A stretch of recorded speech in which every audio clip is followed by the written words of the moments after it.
Hello there, welcome back to Jeu Magique. Today is day 2 of my bedtime reading session. Today I will be reading the second part of Night Walks by Charles Dickens. Let's get started.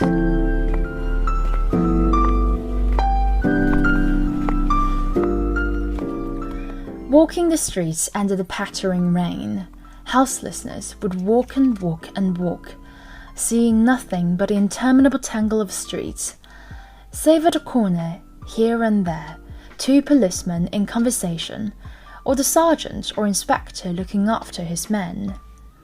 Now and then in the night, but rarely, houselessness would become aware of a furtive head peering out of a doorway a few yards before him, and, coming up with the head, would find a man standing bolt upright to keep within the doorway's shadow, and evidently intent upon no particular service to society.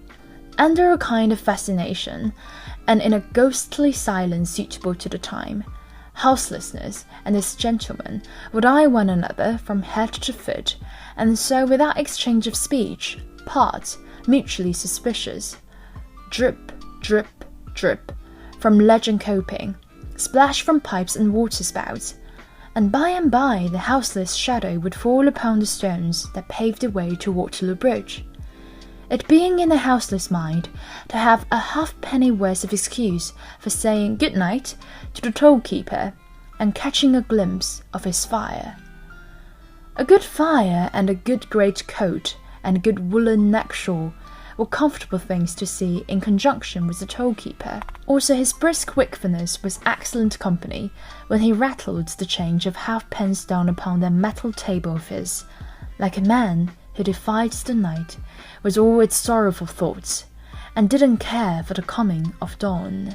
There was need of encouragement on the threshold of the bridge, for the bridge was dreary.